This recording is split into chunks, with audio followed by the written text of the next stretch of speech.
Hello, everybody. Welcome to the Midweek Mix-Up Weekend Edition with your hosts, General C and WandrinDutch. Hello. Hope you are all well. Today, it's the first episode, of course, of this brand new podcast. Of course, we're going neck and neck with the Iron Lords, so I appreciate anyone who turns up.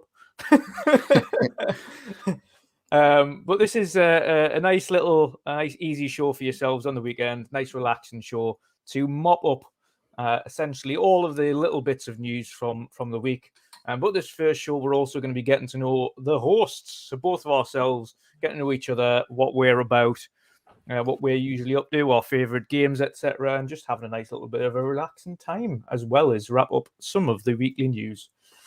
First and foremost, we will start with my co-host, General C. Brother, how are you today, and what you've been up to? Not too bad. Really glad to be here. Thanks for doing this. Inviting me along to join you every week on Sunday.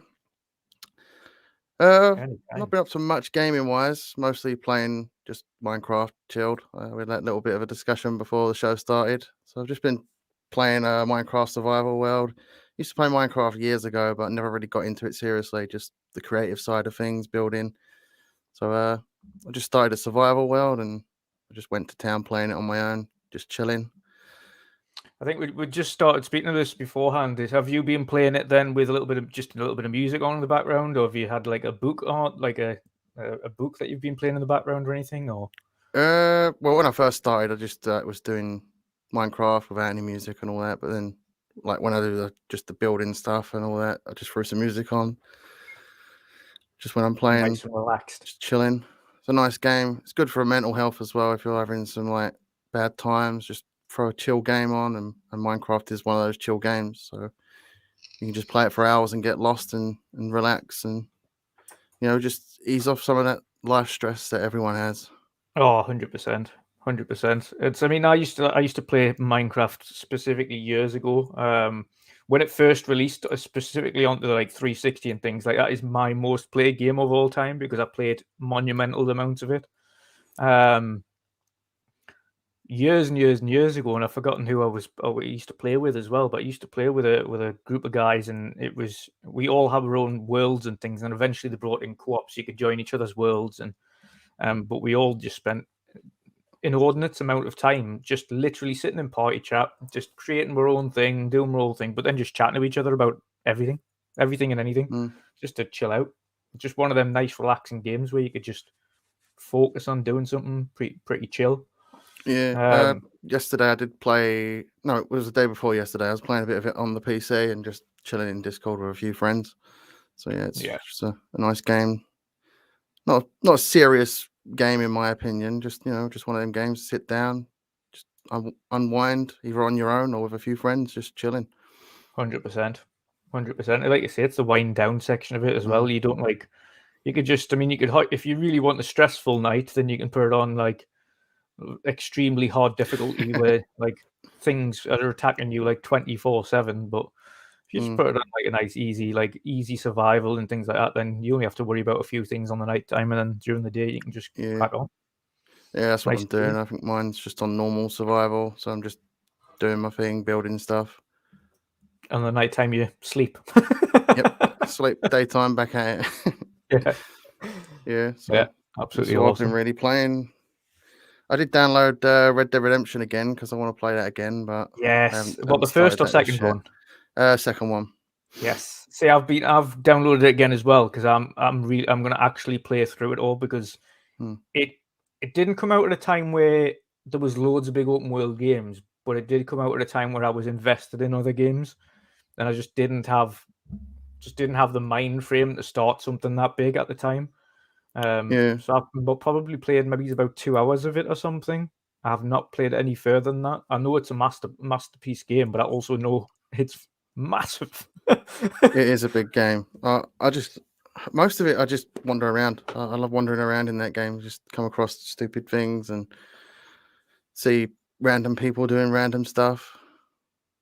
Just hunting as well in that game. It's another game where you can just load it up and chill if you've obviously done the story and all that, and that's what you want to do afterwards. Yeah. And one of the things I've seen on there, though, is that the online's really taken a beating. I don't think Rockstar have really done much with the online on RDR2 compared to what they do on GTA. They've kind of let that thing die. Doesn't bring in the money. That's why not many people play it. It's got a very niche play. I suppose it's very limited on what you can do on Red Dead Online compared to what you can do on GTA, where it's modern day, so you can literally introduce anything. You can say, okay, well, there's a new hypercar. Whereas, like, what they're going to do for the old one, like, he has a new golden horse and carriage. They had like the adequate opportunity to do the Undead Nightmare for multiplayer. They could have done that, like a separate multiplayer with zombies in it. Yeah, and they still haven't. It's a shame because I do love Red Dead more than GTA in my own opinion. I love cowboy and western stuff. Yes. Like Hunt Showdown. If you haven't already, if anybody hasn't already seen these little videos he's put on Twitter, then I implore you to go onto his profile and have a look at them. Yeah. So that's another thing I've been doing is just buying up silly little toy props because I have plans to do like Hunt Showdown content, which is a western sort of themed game with zombies and like huge monster bosses, and I've got plans to do some green screen stuff with that, and things are going to get very silly and very weird on my channel. Once I get my new PC and I'm all set up, things are going to get a little bit crazy. Good. Embrace the silliness. This is the year where I'm just going to shrug off what people think and just enjoy making stupid stuff. Yeah, because that's what life's about: making stupid videos, having stupid fun with it if that's what you're into, and not worrying about what other people think.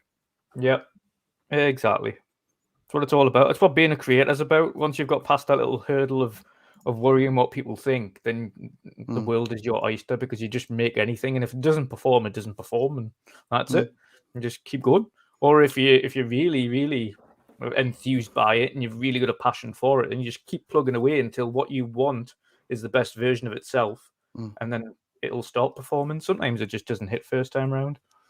Yeah, it's going to be a bit of a learning curve with green screen because I've done nothing in the past with green screen. Yeah, so it's going to be a big learning experience. I've got exactly the same as you. A big green blanket that is like folded up because it never ever gets used. So I'm gonna have to. I'll find a way to use it at some point, whether it's in reviews or something. Like, and behind my green screen, I've got some the same. I haven't even got any around me to show you, but you know the acoustic panels. Yeah, there's some behind that because there's a window, and I padded it out with it, and it started to come off, so I got to stick them back down again. So it's like, in a sense, it's a huge sound panel as well. Like, you know, they make those big sort of foam panels. You can make them homemade. It's basically one of them. I do need to get some acoustics just for round here. Just round this little section here. I've got a big old wide room here, but I'm also in like an enclosed like area here, which is all just cement, like just walls, just solid walls, but it rises up quite high. So it does bounce a bit sometimes. Like it's all well and good using like a synthetic noise cancellation, but it doesn't usually it doesn't have the same effect. Like if you use actual noise cancellation foam, it has a much better effect and a much nicer sound. Like the whole wall behind my camera here is just tiled. It's all tiled. Yeah, the whole lot, the top and the back wall. Much like you though, like the only reason I haven't yet is because I want to get the right colors, and I know you were really wanting to get purple and things first, but you've ended up having. Didn't you just get grey or something in the end, or just black ones? I got light grey and dark grey, and they look like pancakes. Yes, and they wouldn't like it said on the packaging 24 hours and they should be expanded. No, I sent them right back 2 days later. I was like, nope, they're not going to do. So I got the ones that I got for the recording booth. It's in that, like, there's like a door over here. that goes into the recording booth. Yeah. Because if some of you have watched the video I did on turning this back into a recording studio, would know that was originally a recording studio for my dad when he had his band back in the day. So it's sort of come full circle.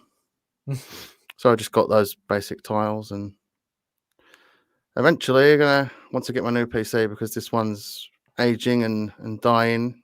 It's got a Zimmer frame in my PC right now. It's just hanging on to its last legs. Yeah. Give it a Viking burial after it's done. Yeah, just cast it out to sea on a small boat. Yeah. On fire. Yep. I learned how to use a bow and arrow. I mean, I suppose if you, what have you got in the computer? Is it obviously it'll be a 1080? Is it or? No, it's 9080 Ti. It's quite old, but it wasn't a custom built or anything. For it, you know. I was going to say you probably still get a good 200-300 quid for it as a PC. Yeah, I mean, I'll probably keep it, just use it for recording and push it over to that side and plug all the mic that's going to go in that recording limit its use to specifically just one thing. Yeah. So just use that for recording audio when I get the new mic for in the recording booth. Definitely. I want to just interrupt you. No, Paul, the beard is not trimmed as much as you'd like to believe it is. I think it's just either the lighting mine or neither. something. I couldn't trim mine now. I think I'd look like an idiot. I've had this car. It's got to be for like 5 years. I've kept this, and it's not even that great. I envy your beard, Dutch. This is what happens when you used to shave like every day for years on end. This is what happens. Just constant shaving, and just eventually when you stop constant shaving, it just comes through thick and fast. So, but Jen, what is it? What's your gaming history then, bro? Where did you start, and where are you? Where are you now? I mean, I've played consoles like the PlayStation 1, the old big grey brick Game Boy years ago, but my true gaming came when Halo came. Yeah, that's the game that really got me into gaming. What was it about Halo then that set you off? I think it was just like that moment where you step out of the life pod onto the ring for the first time, and it was just so awe-inspiring. I think I was about 11. And were you like most of us that had their first taste of Halo in I think it was like PC World or something at the time, or just Curry's where they had the stands? No, my dad's stands. always been a gamer, so he's pretty much had every single console under the sun. And my first experience with Halo was playing a little bit on his console, and then I think it was the Christmas after the Xbox, the big chunky Xbox came out. I got my own, and it was like the crystal white one. Yes. And Halo 2 was the first Halo I played properly, but then I went back and played Halo 1, and I played them all with my dad in co-op. So, yeah. That's awesome. That's awesome. Yeah, my first kind of gaming experience was PC with my dad, but he used to come back every time with loads of different games, loads and loads, because he was obviously away quite a bit with the airline and things like that. So when he come back, he'd just bring back boxes full of CDs, like PC games. But back then, they were all just ripped. None of them were legit. They were all from these, when you used to go to the market, in these random places, and they used to all have hundreds of ripped CDs of different games.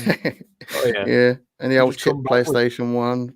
Yeah, you just used to come back with boxes of these just little CDs, but with every PC game imaginable, talking 70, 80 games at a time. So we never used to play them all, but there was a few, and he still used to get legit games when he came home, and he had the highest end stuff you could imagine at the time. So we were playing on a Voodoo graphics card.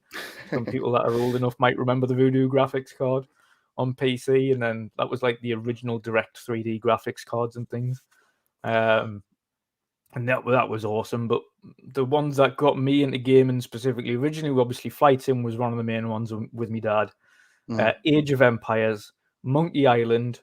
I still to this day want Monkey Island to come back 100%. That is such a great franchise. Never say never. Never Yeah. say never. Like Well, they over the put a little last teaser in Sea of Thieves in the most Yeah. recent kind of expansion thing. They put a little teaser in there. So I hope yeah. that they do some kind of like, even if it's just like a tall tales thing that's based on Monkey Island there, test the waters, and if it gets enough like positive feedback, bring it in. Get a nice new point and click. Did you ever play Stubbs the Zombie? It's a Yes. 2005 game. I'm glad they brought that back. I've been waiting for years, and the amount of times I've had past Twitter accounts and I've tweeted, "When Stubbs the Zombie going to come back?" And then finally it came back. And now I'm just sitting there waiting, thinking, is there finally going to be that sequel that was in the works? Yes. Hopefully. You never know. That was made on the Halo engine as well, that. It was. Never say never. Joanna Dorks got a good one there. He said he's just threw out his old Sidewinder controller. Yeah, I had the Sidewinder joystick. What they classed as the Microsoft Force Feedback Sidewinder joystick. I also had the gamepad. What else did I had? I think I had, but the Sidewinder was like the name of it as opposed to anything else. But I had quite a few of the different peripherals and that for the PC at the time. Such a good time. Brian Hopkins just said he's been meaning to jump into Stubbs the Zombie. I definitely recommend it. Yeah, 100%.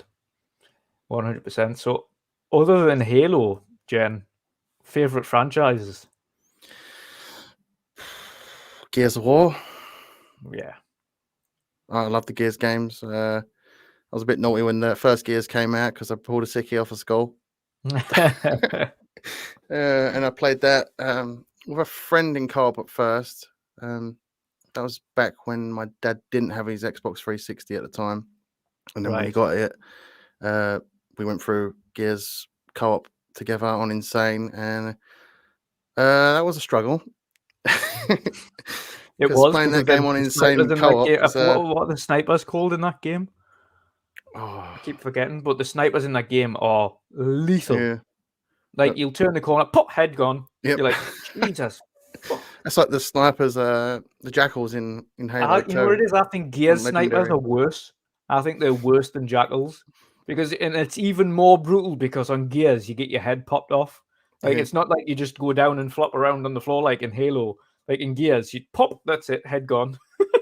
Yeah, like me and my dad used to just load up Gears multiplayer. Do you remember the canals map where there was the 3 bridges? Oh yes, yes. And we used to like just snipe each other across the bridges, and I'd always win. Oh, such a good game. Such a good game. We used to, and I've forgotten there was these 2 lads that we used to play with as well. So it was me and my mate from work at the time on Gears 2. And then these 2 lads, and I've forgotten the name of them. One of them was called, it was something to do with cheese. Like, do you know them like auto-generated Xbox games like titles used to get? Yeah, it was something for like people that couldn't be bothered to make their own name, they just randomly generate it. Yeah, something like more cheese, and then another one was something like meat something. But we used to have like, it was just me and my mate, and then we'd always end up going against like 2v2 versus these other guys. And then eventually we used to just like intentionally play up against each other. So we're like adding each other as friends and stuff. And it were like, actually, that was a really close game. We'll just like keep playing. Yeah. I loved like that was Xbox back then. It was such a different place, like to find new 100%, friends. 100%, because party chats were kind of party chats were only ever originally like you and your mates that you knew. And then eventually, like, you started to grow into like you and your mates, and then you'd find other people because you'd always be in game chat. You would never really be in party chat. You'd be in game chat against people. It was like the Wild West back then, though. There was a lot of toxic people on Xbox Live. Yep. If people think like these modern day toxicity, it's horrible. Some of the stuff people say, but back then, it was everybody. It wasn't just like the odd couple of people. Like back then, people were just horrendous to each other. It was the Wild West of online gaming back then.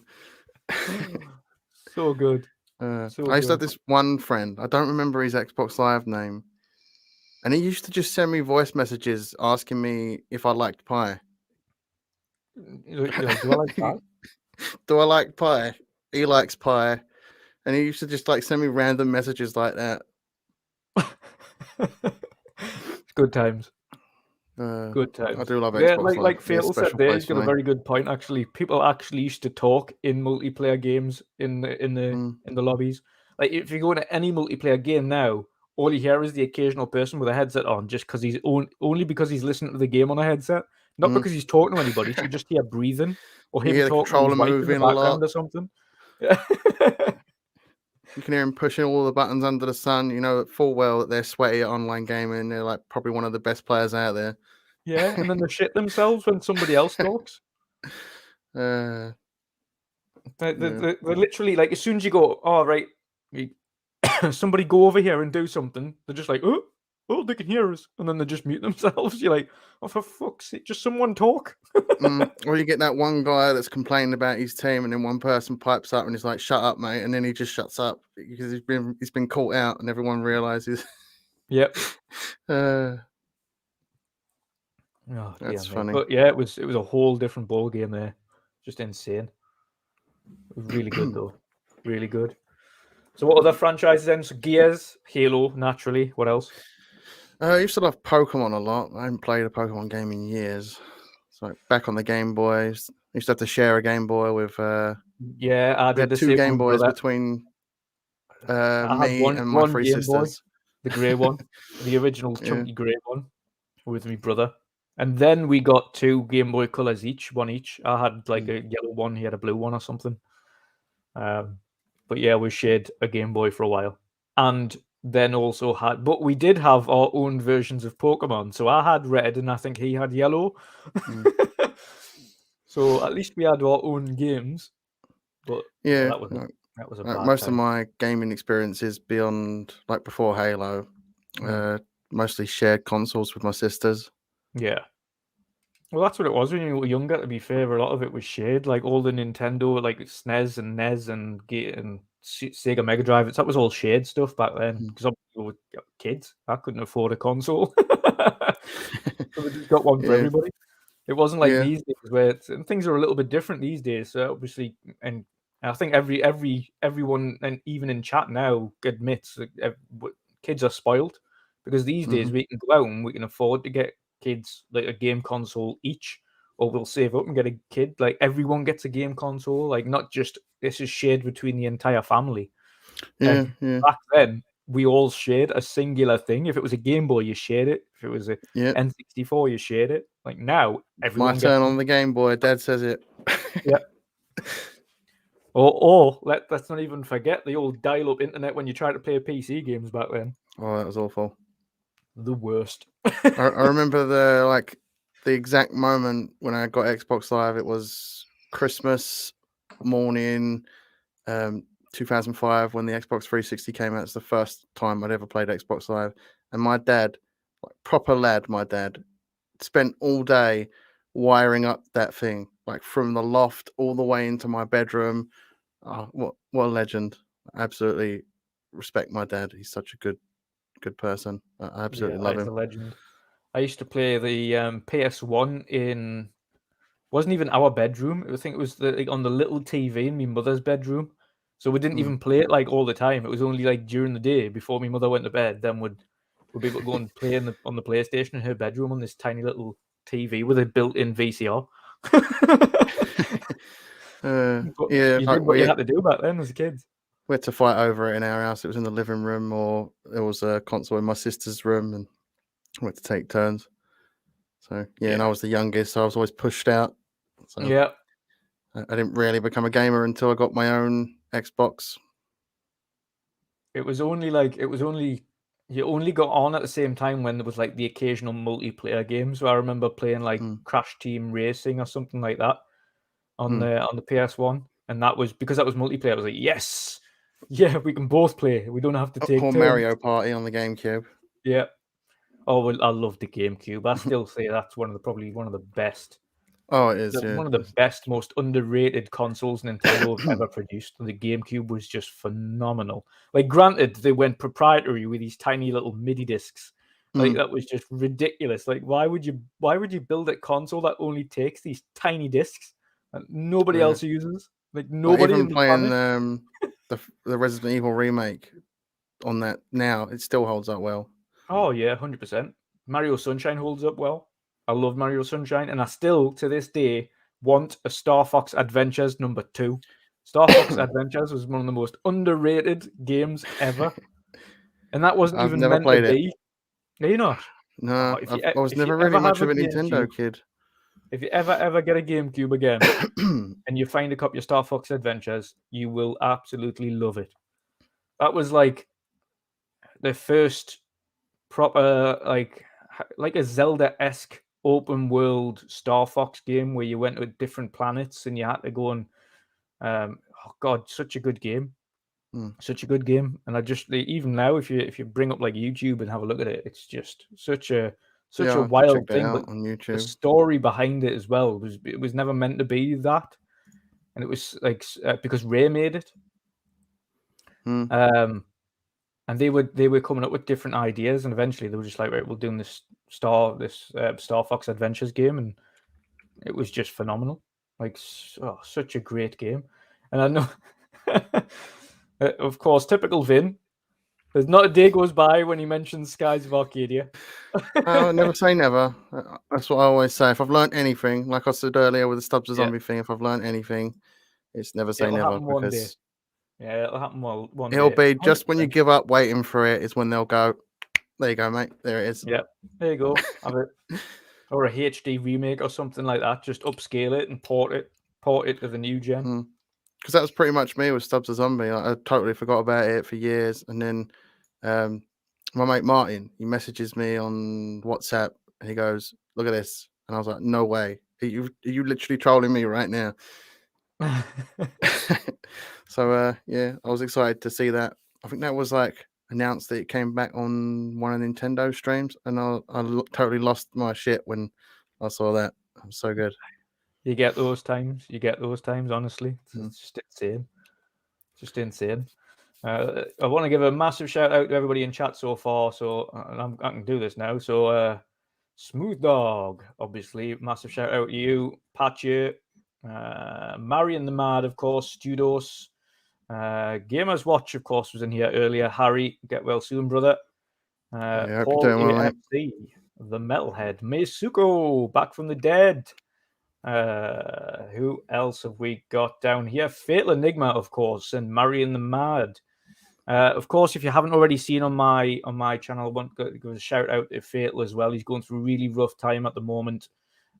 He has got a GoFundMe up just to help support him and kind of pay the rent and things at the moment as well. If you do get the opportunity and you are in a position to go and help him and support him, please do so.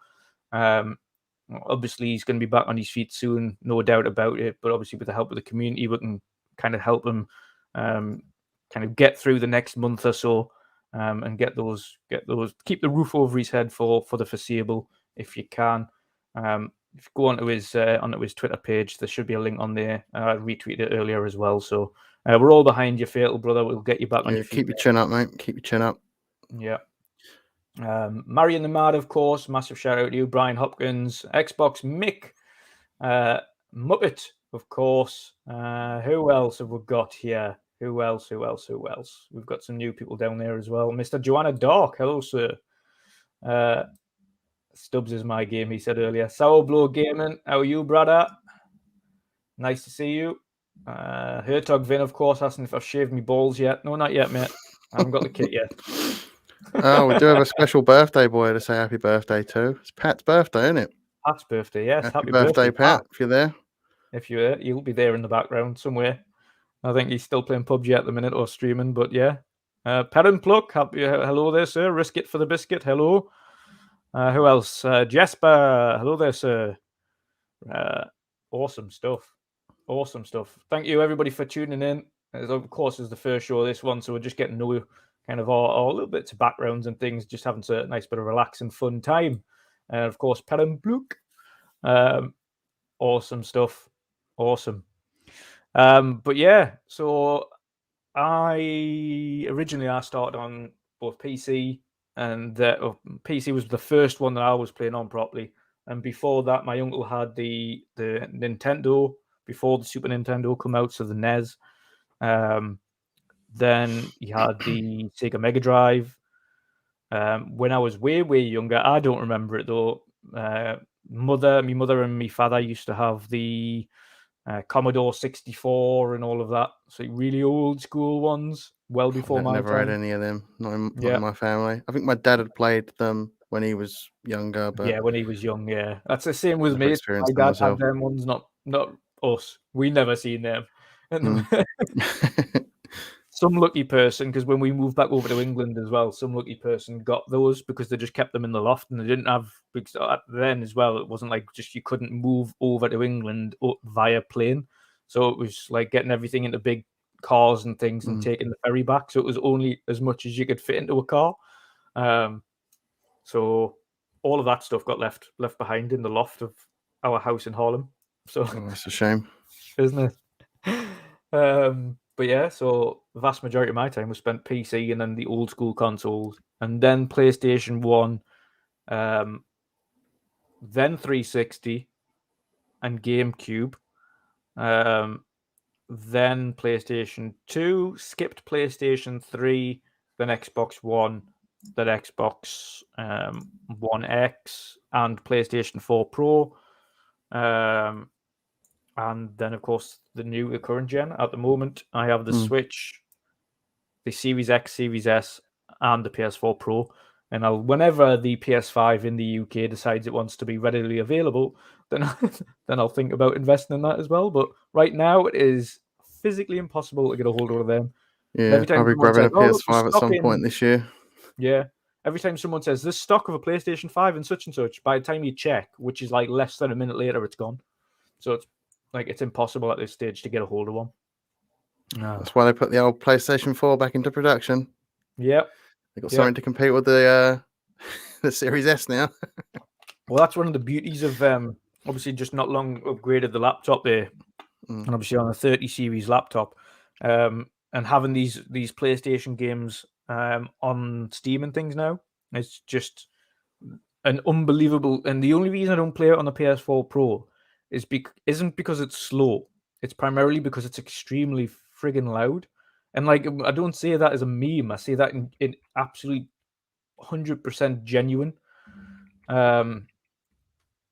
It is so loud to the point where I have to have headphones on at full blast to be able to just ignore the fan noise in the background, and that's with taking it apart and cleaning it.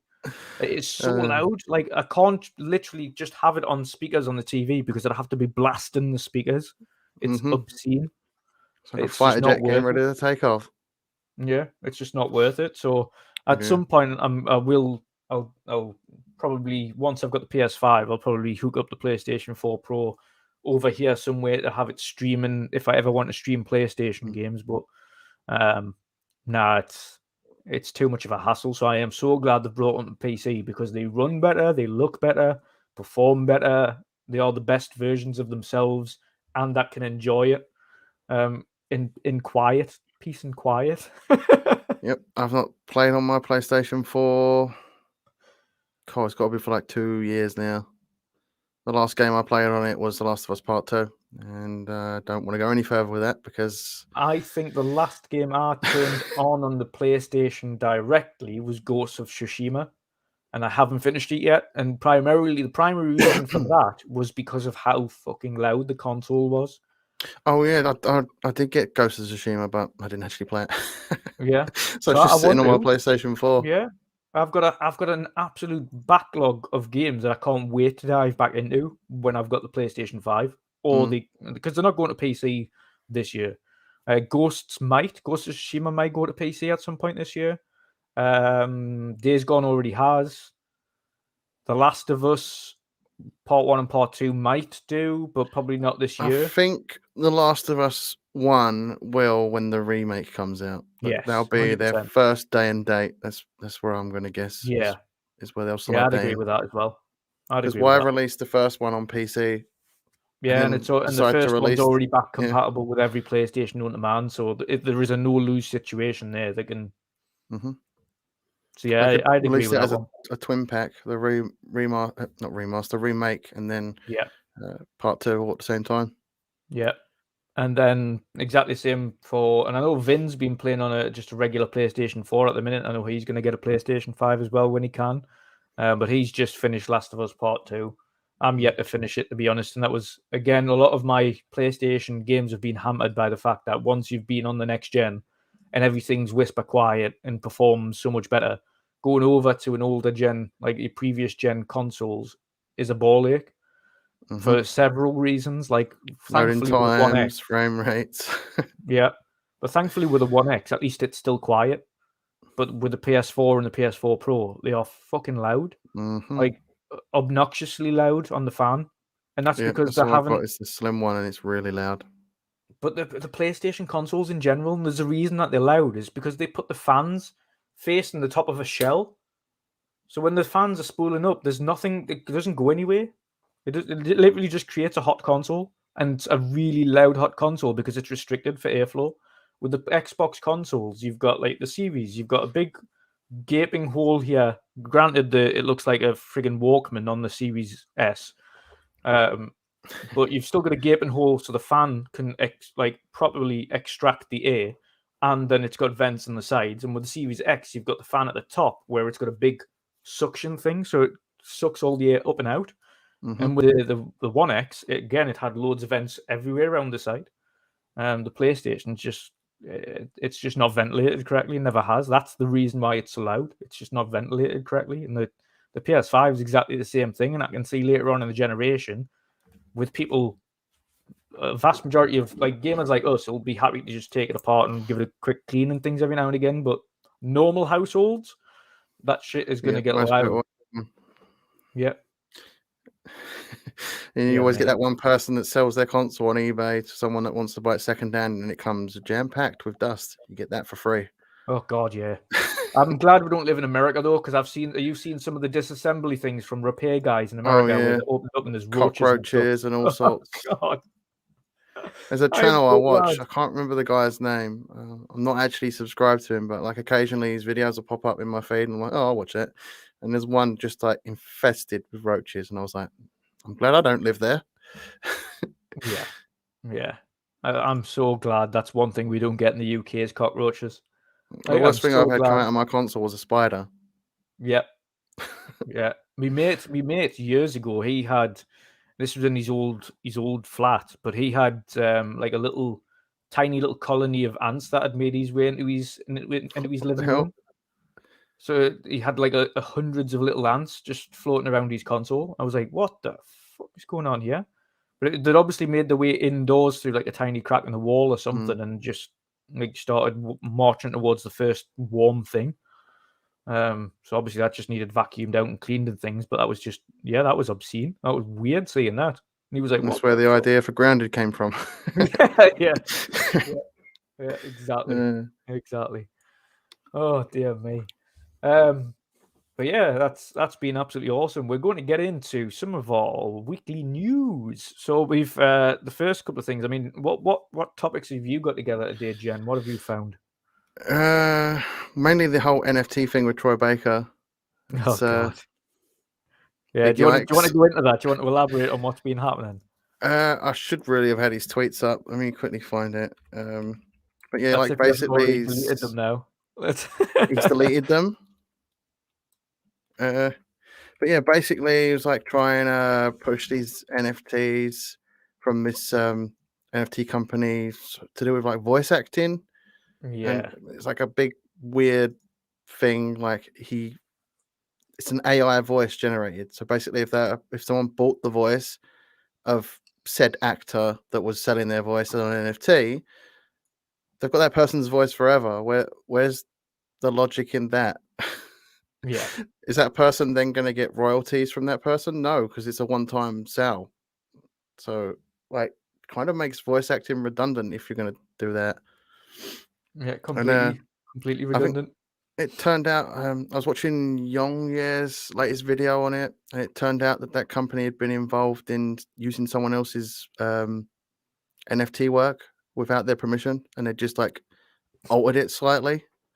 So yeah, that was a story that I found pretty interesting in the ever-growing list of NFT bullshit that's going on. Oh yeah, I've seen another one today actually with Alana Pierce. You might not have seen it yet, but someone's used her image without her authority to create an NFT and put put it on the fake cover of a porn magazine and then sold it as an NFT. Yeah. So it wasn't even a pornographic image of her. It was just a normal image, but then used, I think it was something like blacklist or something it was called. And she was like, "Yeah, you didn't have my permission to this, so good luck with the lawsuit." Yeah, I've seen something similar with a YouTube channel. I think someone posted it in the group chat for Gamers Watch. Someone had minted someone's YouTube channel but didn't belong to that person and listed it as an NFT. And then that person who owned the YouTube channel tweeted about it, and the same person that listed his YouTube channel then listed the tweet as an NFT. What the hell is wrong with these people? And they think it's like they think they can get away with stuff like that as well, but they can't. Like it's No, they still can't. it's still property infringement. It's still against the law to Someone's infringe on someone's property. It's just insane. I don't understand why they think they can get away with it just because it's an NFT. That they can commit copyright infringement. Some people are just taking other artists' hard work and minting them as NFTs. That's not right. Have fun getting those lawsuits coming to bite your ass real soon. Oh, too right. And there's going to be a lot. Like, obviously, if people are interested in NFT, then go for it. It's just a case of like, we don't want this stuff shoved down our throats. I can understand for artists who want to create brand new stuff and sell them on, go for it. But it's when you're trying to shove things down people's throats that aren't going to benefit anybody in any way, shape, or form, other than mental gain to one person. Yeah.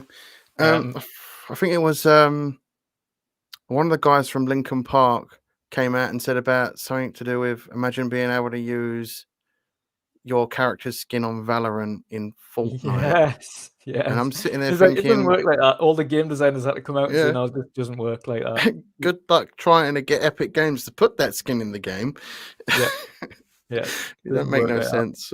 What is the world coming to with this nonsense NFT stuff? Sean's just listed my beard as an NFT. So hope it sells. Hope it sells well, Sean, and sets you up for life. Can I buy it? I need a better beard. Yeah, you cannot wear it though. Confirmed.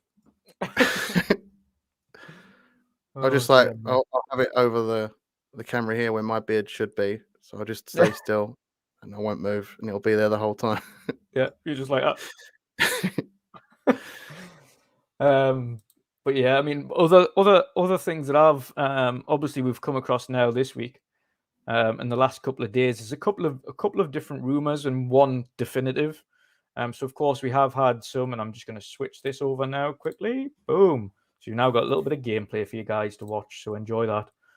But yes, another thing that I've come across as well is the delays to several games, or at least rumored delays. But the first one is definitive, and obviously we had the other day the definitive delay of Stalker 2 to December this year. And then now rumored delays over the last couple of days of Redfall being delayed. Again, this is a rumor, so pinch of salt. And today I've also seen the rumor of Harry Potter being delayed. Again, that was already delayed too. Yeah, last year. Again, pinch of salt.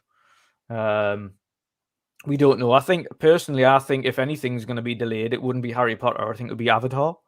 I think Avatar, if anything, is going to be delayed till next year or potentially. It depends on how the progress of the film is. If the film isn't going to get delayed, then it'll be released. If the film is going to get delayed, then it won't release. I think it's pretty simple. They're definitely going to want that alongside the film. Yeah, 100%. Redfall, though, I don't know whether or not that will get delayed. I've seen some internal testing on that one, and it looked like it was doing well. I've also seen a lot of images for that game, and it did look all right. I didn't see anything untoward about its development. It didn't seem like it had any issues. I haven't heard anything to date that it had any issues. If it was going to get delayed, I would imagine it's going to get delayed a couple of months, not till next year. Well, maybe it will get pushed because there will be a Stalker at the end of the year. So if that does get pushed to the end of the year as well, it'd be a bit where too do they crowded. put it? Yeah. What do you make of it? I still think there's a very great possibility that God of War is going to get delayed. I don't think that game's coming this year. No. I don't As much think as it I either. would like it to come because it gives me a reason to get a PlayStation, Yeah. I just don't see it happening this time. No. Early next year, I'd say, maybe March time. Oh, 100%. I'd love Horizon, for instance. Obviously, Horizon's coming out very, very, very soon. Can't wait to play that. Of course, I'm unlikely to play that game on a PlayStation 4 Pro, so I'm probably going to get it a few months after launch. When I eventually have a PS5, likely When probably that see that game $70 on price PC. comes down a little bit. Yeah, likely see it on PC. Probably in 6 to 9 months, I would imagine. I don't think it's going to be immediate, but I don't think it's going to be too far after. I Yep, think that some of gap these, for a day and date is getting marginally slim. yeah, I think they just don't. I think, and obviously having it 6 months after launch is just going to give it another boost, another sales boost. I think that's probably the bit like the happy medium that they're going to go for with titles. I think 6 have a release, and then 6 months later have it release again on PC. I think that's the happy Yep. medium PlayStation probably go for, and that's exactly what we do for EA games when it comes into Game Pass. If you ever think about it, it releases it goes into EA Vault 6 months after the game's released. Yeah. So if there's a game that you're not sure about from EA and you've got Game Pass, just wait 6 months. You're gonna get it. Like, you're gonna get every EA game ever made, Oh, and yeah, it's definitely. just gonna be 6 months after launch. So just don't I worry don't buy about it if you too can't many afford EA it straight games away. as it is, so Yeah.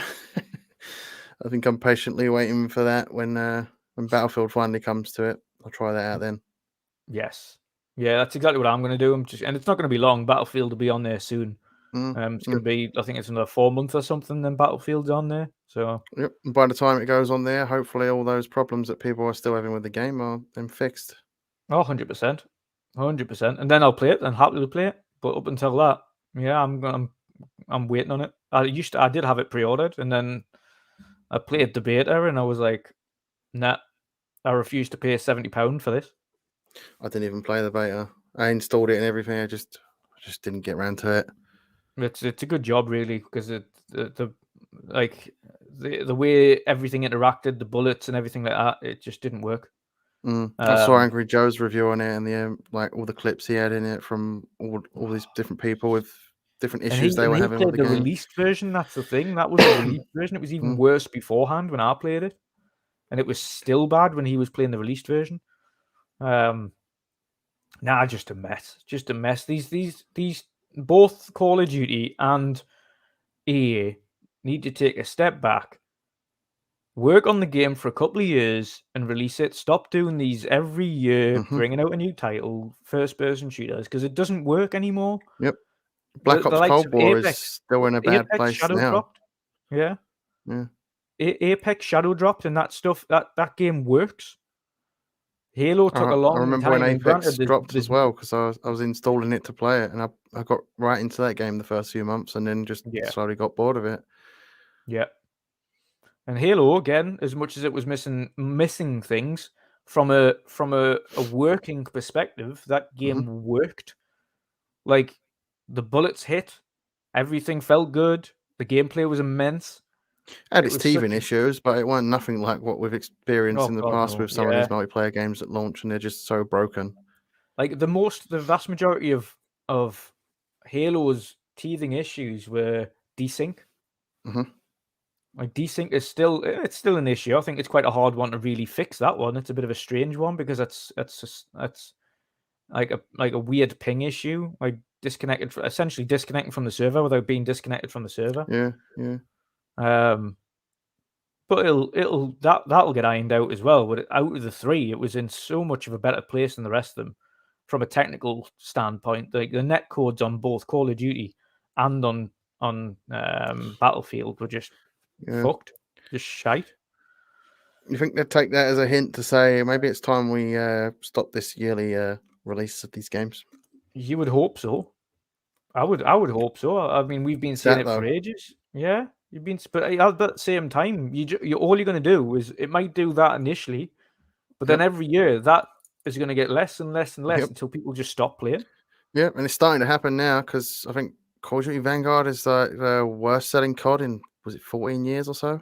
Yeah, and you can see why, because that I that mean, stuff, even in the Jesus, beta, wept. you Like could see why. Like, the and they, graphical issues on that stuff was just mm, horrific. yep. Like But I'm kind of over companies like EA and Activision claiming that they're betas for games when they come out 3 weeks before the game comes out. oh yeah, Nothing's going to 100%. change in that time. If more than anything, they're just a stress test for the server. But to call it a Yeah, beta is a bit ridiculous. It's just a glorified demo at that point. 100%. I agree. It was the same with Marvel's Avengers when the beta for that came out a few weeks before the game came out. They're Yeah, all warning signs you get, and then the full game came out and it was broken. Like there's times where parts of the textures weren't even on characters' faces, and you could just see eyes and teeth. It was like horror game. yeah, yeah, yeah. It's God, insane. It's absolutely insane, and this stuff just keeps happening. To be honest, hmm this stuff just keeps happening. That's Um, because a lot of people got complacent with allowing it to happen. And that's where we are now because too many people out there accept half-baked games. oh, completely. Like just accept anything, but it's not just hmm that though. It's like these companies accept putting out half-baked games, and the reason they accept it, it's not the developers, because I still feel sorry for them as well. Is these Yeah, companies, the EAs and the Activisions, are just run by shareholders, it's the not the ones looking over developers, their not the shoulders, telling game them what to directors. do. Like I can tell you for a fact, the game directors and the developers hate putting this stuff out when it's not ready. They know for a I feel fine sorry fact the for them. game isn't ready or fixed or running well. And these shareholders, much like CDPR, and I think they've learned their lesson now, much like CD Projekt Red, where they had to come out physically, the company owners, and said, "Listen, it wasn't the developers, it was us." Like the company owners, it was us, it was the directors and the shareholders. We told them to put it out. We forced them essentially to put it out, and it wasn't ready. And the EAs and the Activisions, they need to do exactly the same thing. They need to shut up. They need, give them the time and Devs let know them put the best. They're game the out ones when it's working on it. ready. Yeah. And this is the one thing that I'm happy that Microsoft are doing, and Sony now as well. If the game isn't ready, then delay it. Yep. Simple as that. Like, don't care about what window you're putting it in. If it isn't ready and it's not ready to rock and roll, then do not delay it. Xbox could have very well have put Halo out in 2020, and look at the mess that would have Yep. been. It would have crushed the franchise, but they didn't. And granted, it's still got its issues now, but those issues are very much redeemable. Like Yeah, they're very minor, those issues. it's store issues, it's progression, it's stuff to do with online infrastructure that you can just tweak and work with over time. It's not the fundamentals of the game that are broken in that isn't in that game. Oh, Like yeah, exactly. Like the gameplay and all that works perfectly yeah, in yeah, Halo, like 99.9% of the time, with the very yeah, small issue that you get when it doesn't work well. And that's yeah. so very rare that it's not really necessary to worry about it. Oh, 100%. And another thing as well with bloody EA, you might not have known this, but obviously on the next gen consoles, on FIFA 22, for instance, you've got some new physics engine that they use for just the next gen consoles that isn't available on the last gen version I didn't of the know that. game, right? And it's meant to be this new physics engine. It's literally only available on the Series and the PS5. But they haven't put that engine to use on the PC version. The PC version gets the What? last gen console version of the game. PC specs are way higher though. That doesn't make Yeah, any they sense. don't put the engine on the PC version, even though the PC version is much. Obviously, if you've got a 3090, you're restricted to last gen version of the game, whereas the next gen, like that's called like intentionally lazy Yep. optimization. Like, oh, we'll just put it on PC, but we're not really asked about it on PC. I mean, look what they were doing with the Wii version of the FIFA games for so long. Not the Wii version, the Switch. See, look, I'm so bad with Nintendo, I don't even know what console they're on. That's one console I didn't own Yeah, personally, the Wii. yeah, All the friends had it, and I played the Wii a lot, but it was never at my house. Like, I didn't yeah. own a Wii. The only Like, consoles I've had are the GameCube and the Switch. Like, they're the main ones I've owned from Nintendo, other than Game Boys and stuff. I had a 3DS for a while, just to play Yeah. some of those Pokemon games. I've never owned a Wii or a Switch. I didn't really use it. I got gifted a 3DS for, I think it was a birthday or something, like years and years and years and years ago, and I barely used it. Like the 3D thing was such a gimmick. Like after playing on it for like 20 minutes, I just your turned it eyes off. would hurt. You'd be like, Yeah. turn that off. You had to look at it at like a specific angle. You'd be like, Yep. I just switched it off. I was like, nope, can't handle that. yeah. The one thing I really like about, and I've got to give Sony props for as well, is that they've learned. You've got to give them props for God of War because that's done, like the implementation and the port to PC is phenomenal. And compared to when they first released games on PC, which was Days Gone and Horizon when that first released, those games were not ported in a good state. Like they were really buggy. Square Enix, that PC port team they bought is coming in handy. Yeah, Nixus have done a really good job. And I think they need to loan Nixus out to Square Enix because that Final Fantasy VII port was a hot mess. That remake port was a hot mess, and they need to get that shit fixed. I would have probably got it on PC if it wasn't for the fact that I think it was an Epic exclusive, Epic Games exclusive, which was one ridiculous thing to do anyway. I think Steam is the largest platform on PC, so just put it on PC.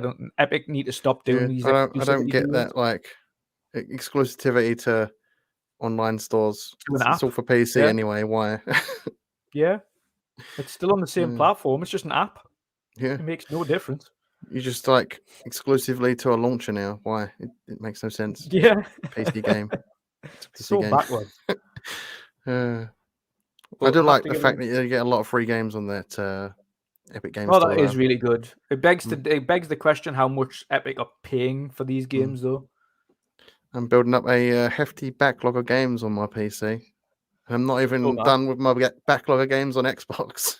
Yeah, so man. I've got Horizon on. Well, now to be fair, I haven't installed many because I use it mainly for this. But the couple of games that I've got installed now, so I've uninstalled because I play Halo on console mostly. I've uninstalled Halo from PC. I've uninstalled Forza from PC because I play them mostly on console. It's pointless playing it back and forwards like that. But now I've got the PlayStation games that are going on PC on there. So I've got Death Stranding currently on there, and I've got Horizon on there. But I've also got obviously Age of Empires, which is the only other one there. I don't need Flight Sim on PC now. I could. I haven't tested it on my new card. But again, I've got it on Xbox, and it looks tremendous on there, and it works flawlessly on there, so I don't need to. Yeah. I do intend to get the old God of War on PC because I want to play it again. Yeah. And if I'm going to play it, I'm going to play it on my new rig when I get that. And if anybody wants a cheaper version of God of War on PC at the moment, instead of paying £40 or £50 or whatever it is on Steam, CD Keys have it down there as £28 at the moment. That's not bad. Which is really good, obviously, for a brand new ported game. It was 27 just before launch, and it's went up by about £1 since it's launched, but still really good. They fluctuate daily, though, on CD keys. The prices are always up and down. Oh, yeah. Death Stranding was £11 if you want that. Horizon was, for the complete edition of Horizon, that was £11. What else? Days Gone was £14. So yeah, CD key. I really enjoyed Days Gone. Yeah, and it's the definitive. If you don't have a PlayStation 5 and you can't get a PlayStation 5 to be able to play the best version, but you have an amazing PC to be able to do so, get the PC versions for cheap for the time being until you can get your hands on a PS5. I've got a PlayStation 5 controller I use as well. Like I don't even use an Xbox controller. I specifically use this so I can get used to using a PlayStation DualSense controller. Yeah, or just wait if you're the patient type. Yeah, if you're extremely patient, do that. Yeah. I mean, eventually it's going to get closer and closer to day and date anyways. And yeah. Like I say, I'm going to be waiting for Horizon because there's absolutely no way I'm playing that on a PlayStation 4 Pro. Originally, I was going to play on and I can't bring myself to do it. Like I say, because it's just a loud-ass system. I can't do it. I wish I could, but I can't. I just can't bring myself to do it. I finally put my PS4 away I had it unplugged for quite some time in my bedroom, and then the other day I just finally put it away in a drawer. I was like, I'm never going to plug it in, so it might as well just go away. I just plug it in your streaming studio in case you eventually feel like you're going to play some PlayStation on stream. I mean, you probably don't Could have do. to do anything with it, but at least it's a nice ornament in your recording studio for the second. Yeah. Could modify it and turn it into a heater. Yeah, that's a good one. Oh, there you go. See, you can just turn it on. Just leave it on. Just heat up the room for you coming in. Never play it. Just use it as a heater. I just use it as a foot warmer. I just put it under my desk. Yeah, 100%. 100%. I want to shout out to Boxing Burger as well and stuff. Sean, of course, for jumping in chat here. I didn't shout out you both of you earlier. Welcome to the stream, our first weekend podcast. We are just discussing pretty much all the weekly news here. We've discussed some of the delays. I want to ask you a question, actually, Jen. How do you think, if it is true that Redfall is delaying, having already had a delay in Stalker 2 to December, how do you think Xbox are going to react then to over the next few months to fill those gaps? Really, always depending on what they've got up their sleeve, because we didn't expect Forza Horizon 5. Yeah, and look, that came out of nowhere. Full hog on Game Pass. Big titles for that. I'm expecting. I think when was Saints Row pushed back? Was it towards the end of the year? Yeah. I'm fully expecting that to come to Game Pass, because they do tweet between each other quite a lot, Xbox and the Saints Row team. Yeah.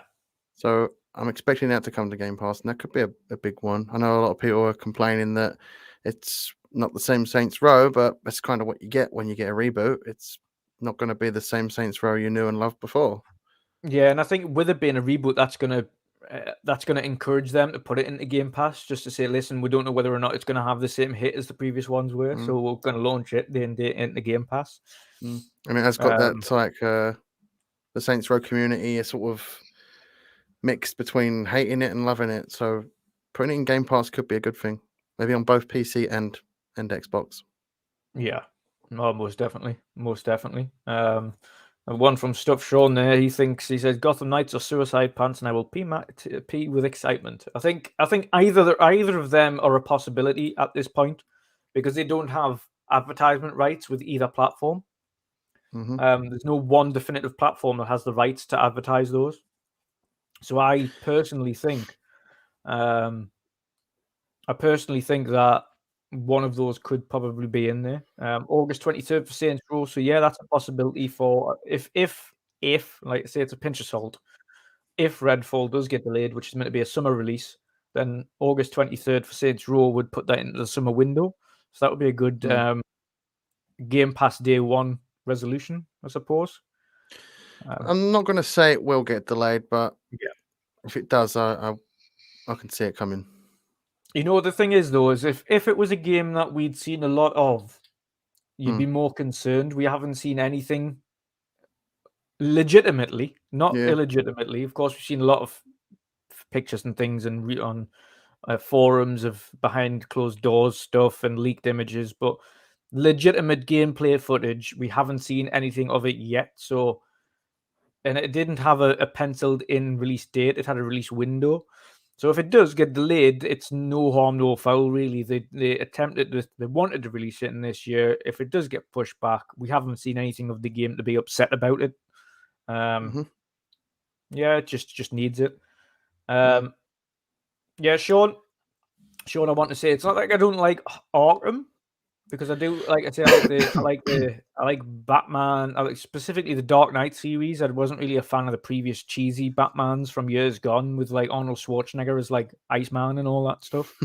And the Penguin. I thought that was like all that ultra cheese wasn't for me. But the Dark Knight, more the gritty stuff. Yeah, that was awesome. That was really good trilogy. Yeah, those Nolan films were really good. Yeah, really good. So yeah, it's not like it's just that I'm not really a big fan of superhero games. I'm exactly the same with on PlayStation side, like Spider-Man. I've got it, but I've played probably half an hour of it, and it's just not for me. Like I can't get into superhero games as much as I'd love to. Oh, I love it. I enjoyed the more comedic Avengers and Guardians of the Galaxy stuff because it doesn't take itself too seriously. Mm. And it's not meant to.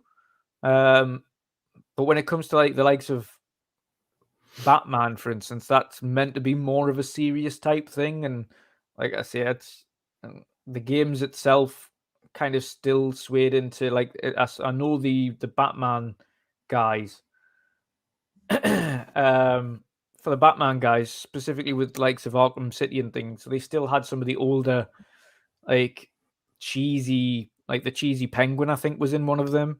And if you've played the Batman games, Jen, you probably know which one I'm talking about. But they still had the cheesy pump of penguin and things, and sort of based on the old cheesy penguin based from on the old guys, and the Tim Burton movies, the Tim Burton Batman film. Yeah, but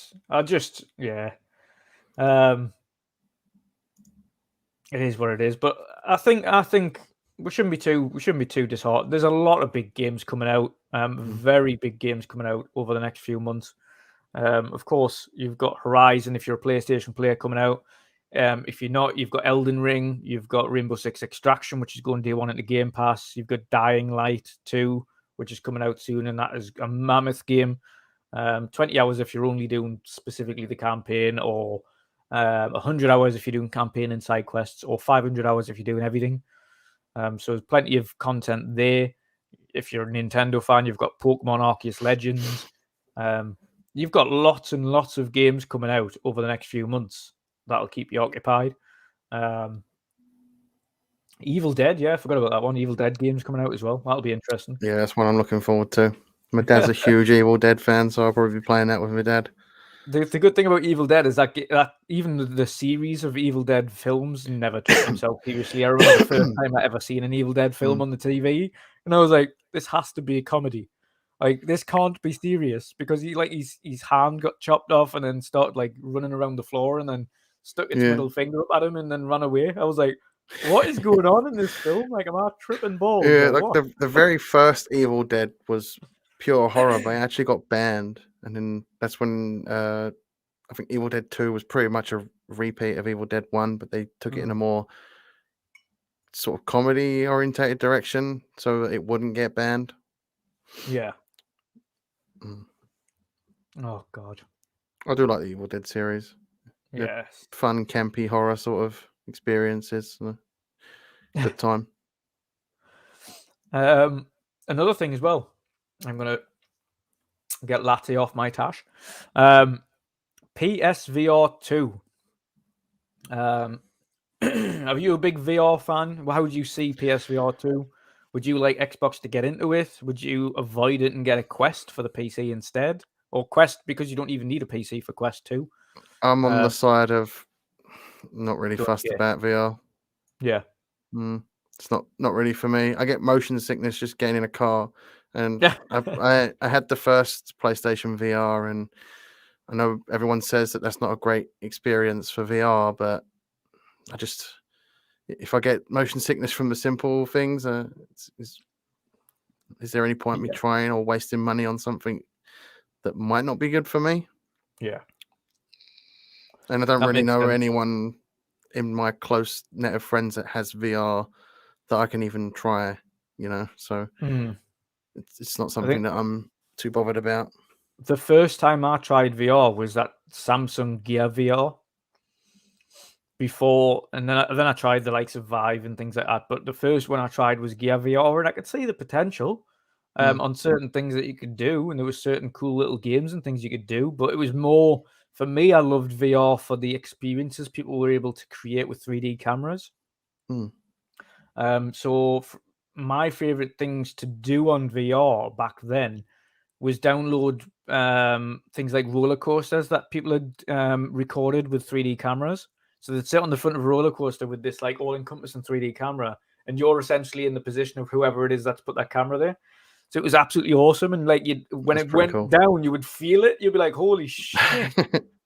Like that type of stuff was really awesome to see. And obviously if people that aren't from the US, in Busch Gardens in America, which is SeaWorld, essentially attached to SeaWorld, they have a VR roller coaster. So it's a roller coaster, but everyone gets a VR headset. So whilst you're going around the roller coaster, you've also got this awesome like sea life thing, and I think it's called the Kraken or something. I mean, essentially on this roller coaster, like because of the way the video interacts with the way the ride is, it feels like you're getting chased by the Kraken. So when you're going up and you're going down and things like that, like it's falling and stuff with the video. Yeah. So I that type like. of stuff, that I type of think. interactivity is Yeah. like Yeah. insane. That is really cool Yeah. and That's really cool. ingenious. But video games is a different story altogether because they haven't quite figured out the movement yet for me. Shout out to Acer, because if you don't watch Game On Daily, or if you don't follow them, Acer from Game On Daily has got the full VR, like, and I'm talking the full VR rig with a little like Yep. treadmill and everything. Yep, he's got the 360 treadmill. I was watching it the other day and I was in hysterics watching it. It was the That best is the thing I've ever best seen. way to do VR. That is the Yeah. only way you should do VR gaming, is the Yeah. 360 treadmill and a VR. That is insane. I just don't want to commit that kind of money to it though. No, definitely I think not. That wouldn't have been cheap. I did ask him, and he just didn't. He didn't reply. He like jokingly said, "No, my jeans were pretty cheap," or something like that. I was like, "Okay, right." No, I know that stuff is not cheap because I've seen mhm, lots of people advertise them in the past, and they're hundreds, if not thousands, to get. yeah, But no doubt, if you're going to put them to work like he did, it looked so much fun. it Like does just look fun. like that type of stuff where you're actually being able to fully immerse yourself, but not like when you haven't like in some of these VR games where you haven't like point and click to get forward in certain things, or you're just walking normally with a controller to walk forward. Like that isn't as immersive as VR should be. Like, Mhm, yes, you can look around and things like that, and you've got controllers to use for hands, which is great. But when the walking becomes something that you also have to do with a controller, that just takes you out of what VR should be. mm. So Ace is the only one with the true VR setup that I've seen. Like, that's a VR Yeah, setup. Other than that, they should just like the only thing I see it as is a great thing for experiences, like I say, these video experiences where you can go on to things like these big open like Jeep safaris in full 4K, and you can kind of look around and see these beautiful places that you wouldn't get to, or these awesome like interactive like music festivals and things where they've got these 3D cameras stationed at the front of festivals, and you can go and enjoy being part like in a festival without being in the crowd. I think specifically in a pandemic world, that is a beautiful thing to be able to do. Like take yeah, everybody yeah, and be able to go to a festival, surround yourself with people like you're at a festival, but not actually physically be there to be in harm's way if you're mm. that bothered about kind of being infected or Yeah. Like one something. of the most popular games for VR is that free game VR chat. People love Yeah. it. They're just gathering it. I bet that was hugely popular during like the main points in the Oh, pandemic. 100%. I used to go on, there was something similar to that on the Gear VR. Of course, it's all Oculus, so it's all the same stuff anyway. Mm, But there was something very similar to that actually, and you just used to have it was like a weird chat room thing, but you go into different locations. So you had like fireside or top of a mountain or underwater, and things would just float around you. So like a lot of it, you'd just be talking with random people or your friends and things like that, and then you'd just have like a shark come and swim by you out the blue, and you'd be like, whoa. So you yeah. spend a lot of the time just looking around at things, which is awesome. But then of course, then you've just got like random. Yeah, that's the thing. That's the thing that VR should be used for until Mm. this whole 360 walking stuff. Yeah, it's good for like social, like Yeah, meeting socially online with people.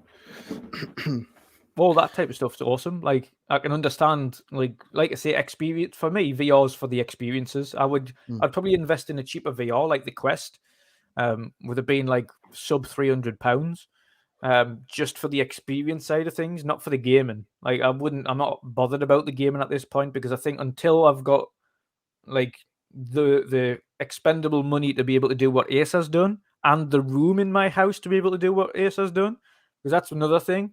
Like for proper VR gameplay, you need a good open space, right? You can't just Mm-hmm. be like this little section I've got here isn't big enough. Yep, I don't have a big enough space for that either. Nope. I'd have to uproot my entire bedroom and I like that. sleep on the sofa. Fatal. Straight for the porn. The VR porn. VR porn. I would no doubt see a lot of people getting into that. Oh dear me. Yeah, I think I like the idea of VR more than I like actually playing it myself.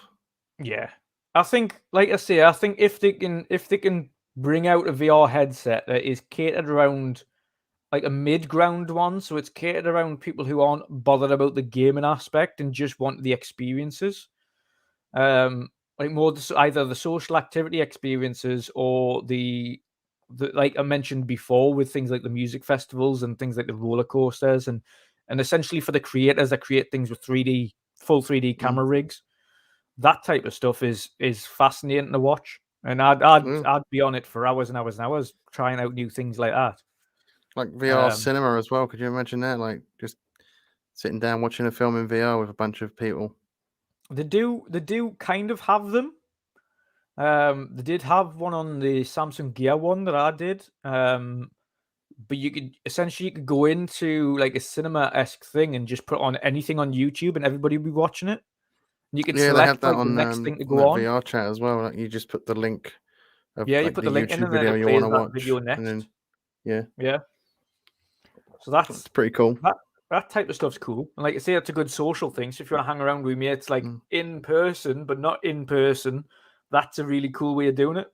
Yeah. And like with that VR chat, you don't even need an actual VR headset to play it. You can just play it like a normal PC game and just wander around talking to people. That's the good thing about the Quest, and that's a beautiful thing about the new Quest as well. The Quest 2 is obviously it comes in different sizes, and you can upgrade the memory and things on it, so you can store more games and all that rigmarole. You can buy larger batteries so that it lasts longer, and you can X, Y, and Z, and that's awesome.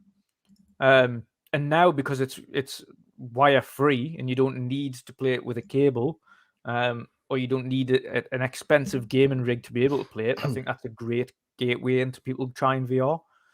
PSVR 2, however, where you require a PlayStation 5 and the PSVR 2, and it has to be cable connected, is very limiting because that means that the PSVR 2 is not for everybody. It means that it requires you to purchase a £500 console and also requires you to buy a £500 headset. So they like anywhere between 800, 900, a grand down before you've purchased any software for it.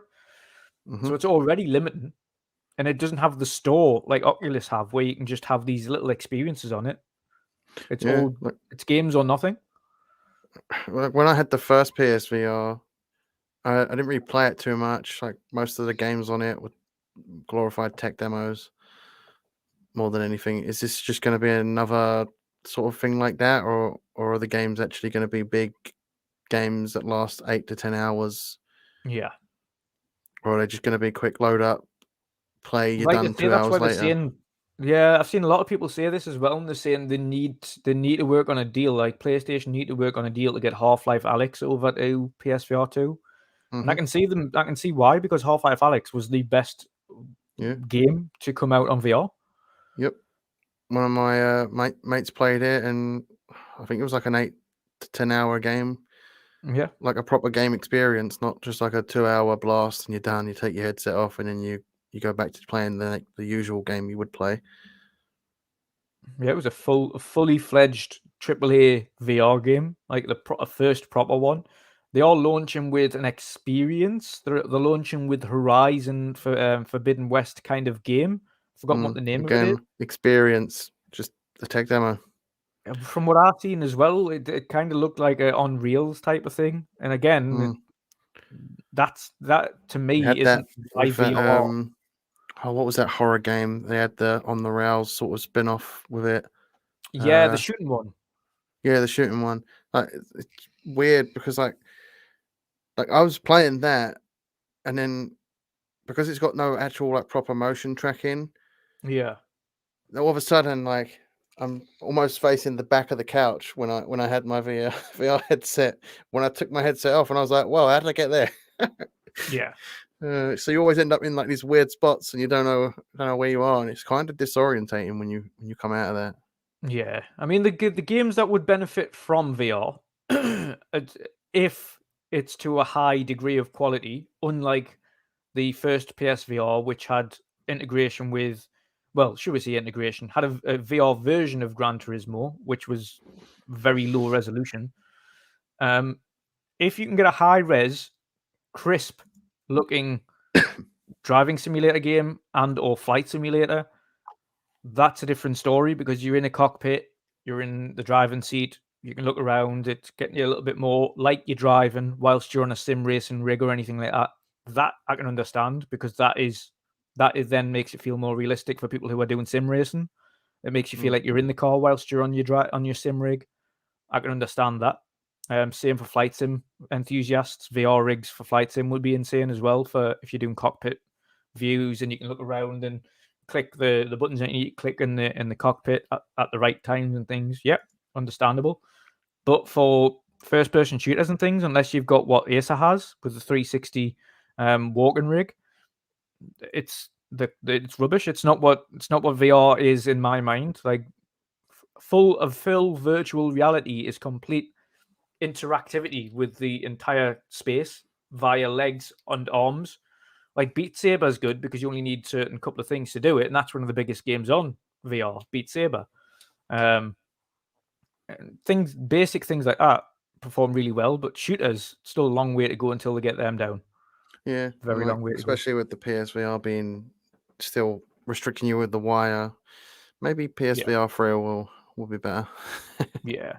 But even then, I think that would they're hesitant to do something like that. I think because they want people to invest in the platform and not just the VR. Hmm.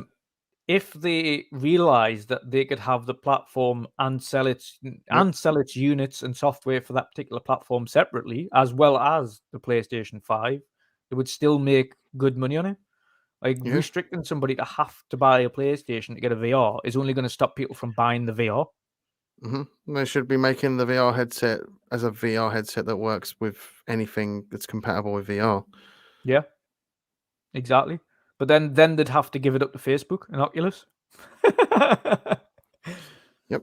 They'd still be And making that, money, and yeah. obviously people would still buy their software for the PlayStation. And if those games inevitably make their way over to PC 6 or 12 months down the line, then they're going to Yeah. make money from that on PC as well because people will still buy their games. Oh, 100%.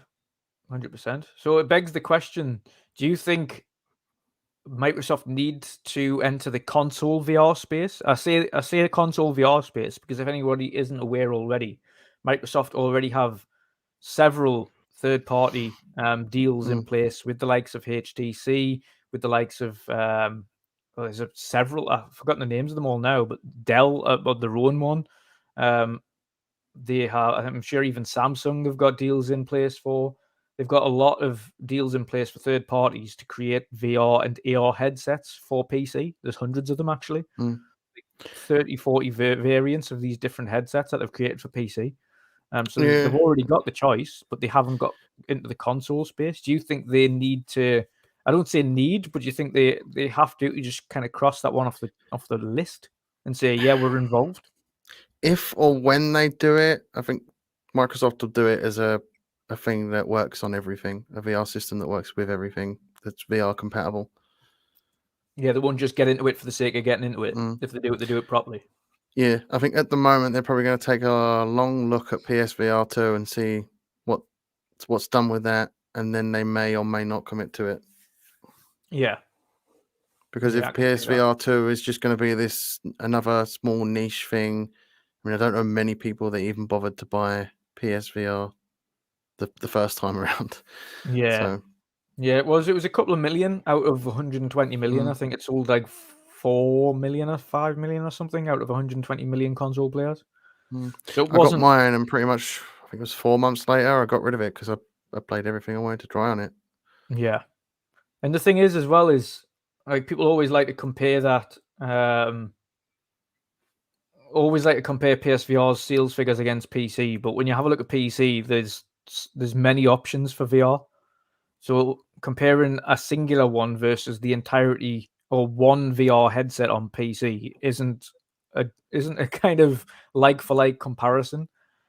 The Yeah. total investment of VR on PC is an entirely different ball game because you see, you've got the HTC Vive, you've got the Oculus Rift, the Rift Pro, the Quest 2.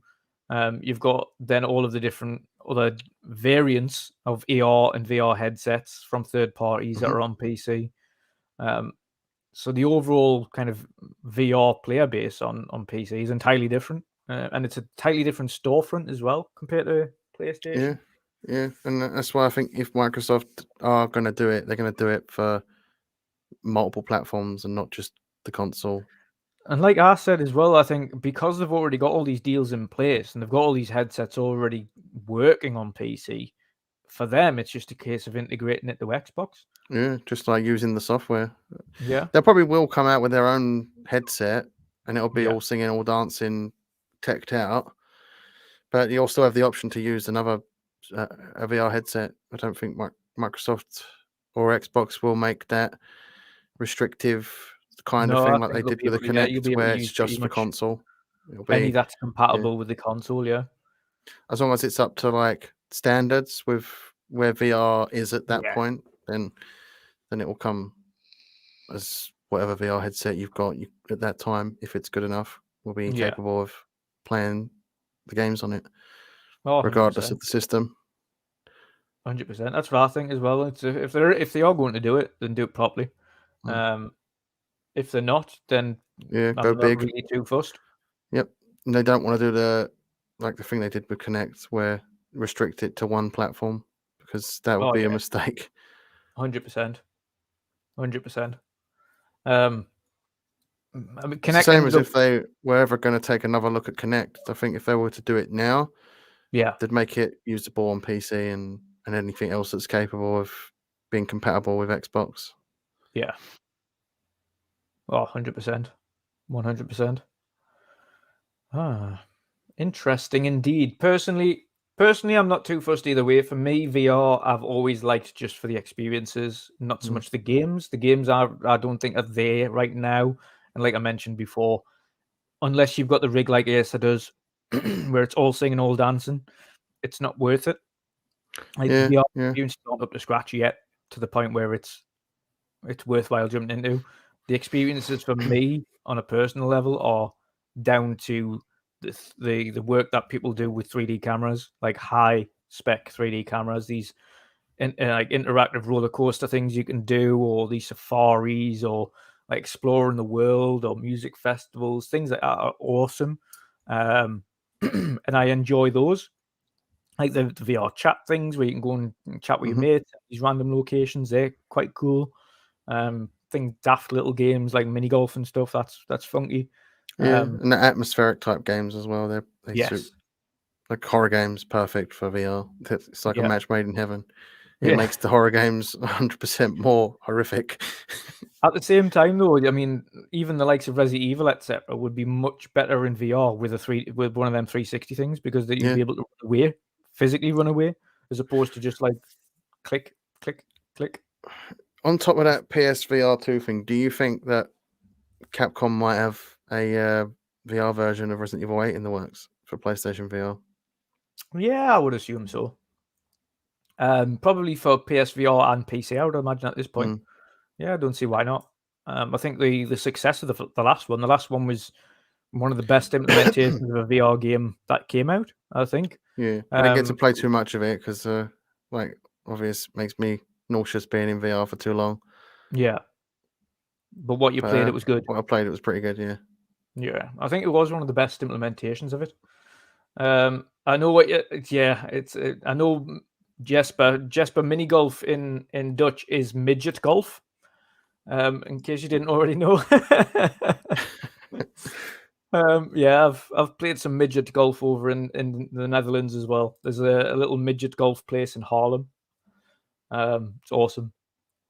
Yeah, I mean, obviously, it's just a midget is just another term for a small thing. You seen the whole thing about them changing the sweets, midget gems? They're changing the name of it because it's because it's deemed stupid, offensive. isn't it? What's the world coming to? It's just daft. As if What I are they don't going to think call them instead? Yeah, exactly. Tiny gems, short gems. Because I mean, obviously the little people just like to be referred to as little people, as opposed to anything else. I mean, we don't go around calling them midgets. So if we're not calling them midgets, then we can call other things midget, because a midget is something that is small. Oh, but never mind. Everyone's got to be offended at everything in this day and age. There's certain daft, things that you should be offended about, and then there's some things that are just daft. Yeah, I agree. 100%. But what we will nicely round up the show here. We've got an hour and a half in. We've covered ourselves, talking about what we've done in the past, our previous consoles, introduced ourselves, of course. Oh, I can't believe it's already over. It went well quick. quick. An hour and a half. First episode already down. And also discussed delays to games, rumored of delays to games, official delays to games, PSVR 2, and NFTs. Lovely NFTs. NFTs. I'm working on a little something for NFTs. It's my answer to it. Yeah. Probably in the next few days I'll tweet that. Are you creating an NFT? not an NFT, but it's a parody to it. I'll tweet that in a few days. But yeah, obviously we mentioned earlier on, due to your PC being kind of not on its last legs, but really struggling these days.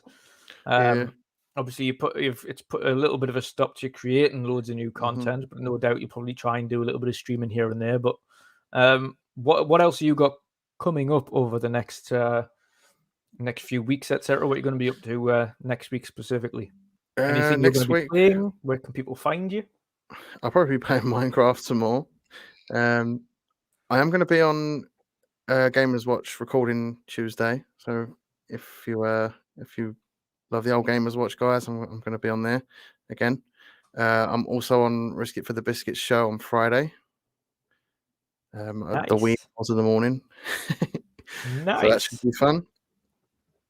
But yeah, that's just pretty much me for now. Like the big content, I don't really like saying grind, but I guess it is in a way. But that's going to begin for me as soon as I get my new PC, which should be very soon. Awesome stuff. But you have got a lot of things in the works. You've been getting a lot of props ready. Yeah. Obviously, if you haven't seen these ready. Yes. They're toys. They were cheap, so I bought them just in anticipation. I've got my old poncho. Nice. So yeah, just getting ready to do all the Hunt Showdown content I want to do when I get my new PC.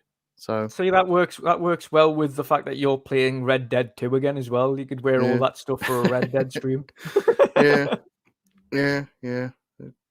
So yeah, I'm getting into doing more green screen stuff. They're not going to be the only props I do. Once I get back to doing parcel play, I'm going to be pushing green screen stuff into that and doing some stuff with props on that. So it won't just be Western themed stuff. It'll be all sorts of props. Yeah, definitely. No, I'm really intrigued to see what you're gonna get up to with this green screen and all these props and things. If you've seen the silly videos I've posted already just on Twitter, it's gonna be that. Still, but you know what it is? It's still the same. I love one crazy. of the great things that makes Angry Joe stand out as well is the fact that he does all these little skits before his reviews, and uses all these props and buys props specifically for it, and I think that's where I got the inspiration from. But obviously, I'm not doing reviews in the sense like he's doing. Yeah, parcel play is more of a preview, and I'm not going to be doing too much green screen on parcel play. Most of the green screen stuff is going to be for my Hunt Showdown series. I've got so many Hunt Showdown clips of crazy moments with friends, and I just want to use them. So I might as well push that. And nobody else is doing anything like the content I have planned for Hunt Showdown. So I'm just going to I'm gonna do it, and hopefully it becomes something people like. Definitely. Well, like I say, just keep at it. It's obviously when people see you having fun and you enjoying yourself, that's when the content kicks off. Yeah, It's something and that you enjoy. You can see when someone has forced themselves to create content because it comes out that way in their voice and the way that they kind of project it. When someone's genuinely having fun with something, it's you can hear them being like really enthusiastic about it and having fun and just get on with it. And yeah, that's like, when and you're not worried about being silly. You're not worried about yeah, saying silly things that might embarrass yourself. That's what it's going to be about for me this year. I've had my mental health struggles, worrying about what people think in the past, and I'm just over it. I just want to be me. I just want to have fun with it. 100%, 100%. Just be you. Life's too short to worry about what others think. Yeah, let loose and have fun. That's the best way for it. But of course, even though all the details of both of ourselves are in the description down below, let people know where they can find you, brother. You can find me on Twitter. It's the_general_C, and on YouTube, the General C. That's where I'll be making my content when I make my triumphant return. Nice. And of course, on Twitch as well, when you stream on the Twitch, Hunt Showdown. it's the same as my Twitter, the _general_C. And you can find me on Gamers Watch's channel as well when I do my Halo content for them, which should hopefully have a video in the work for them for the next Halo event that's coming. Nice. Very nice. And I can do that on this computer because that's not too stressful because it's just small bits.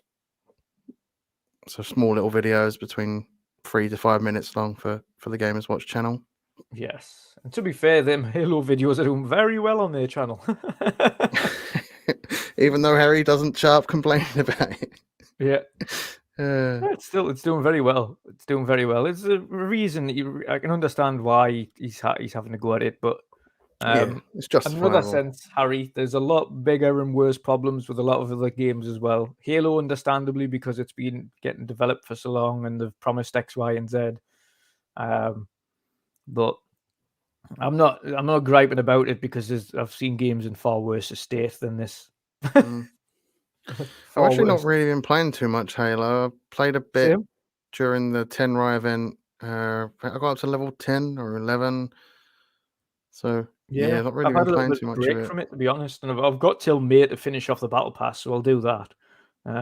But yeah, I've had a little bit of a break from it myself and just started playing other things, like I say, like Death Stranding and Horizon again, and I'm probably going to turn Red Dead on and try to get through some of that. Yeah, that's where I took a huge break from games like Halo, and that's where when I got into Minecraft again. Yeah. Once I get my new rig, I'm probably going to play around with the mods from Minecraft. And there's so many unbelievable mods on PC. Maybe I even start streaming some Minecraft stuff. Yes. Yeah. Chill stream sessions on Minecraft. You'll end up being one of them big Minecraft YouTube channels. I'm saying with the green screen stuff I'm planning to do for Hunt Showdown, I'm going to be doing some like green screen bits of videos that I can throw in my streams when I walk away. Awesome. Like be right back screen. Just throw some silly bits in.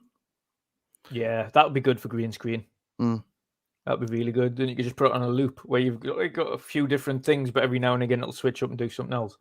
Yeah, just like some public service announcements and all, like maybe shout out a few other people, stuff like that. That's good. Just some big one silly from stuff. Gina there. Halo Marketplace prices being reviewed next week, hopefully reasonable soon. That would be good if they reduced it a little bit, yeah. Yeah, because like some of the prices for some of the items on there is ridiculous. Like 15 quid for I think it was like 5 items in total, and they weren't really like armor pieces or anything like that. Yeah. And I sat there and I thought, who's going to spend 15 quid on that? Yeah. And it must have been because they removed some of the samurai themed armor that was probably supposed to go in there. Yeah, it was even 20 quid for Mr. Chief. Like the little like, what is I don't think anyone I knew bought that. Yeah. Yeah.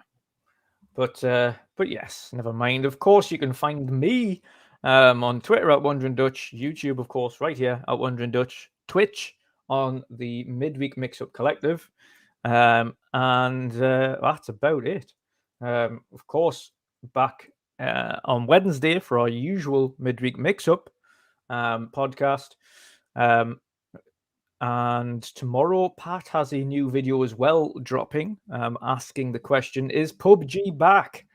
After its release into free-to-play this month, the game has had a serious overhaul in terms of its marketplace, the challenge system, the way people earn things, etc.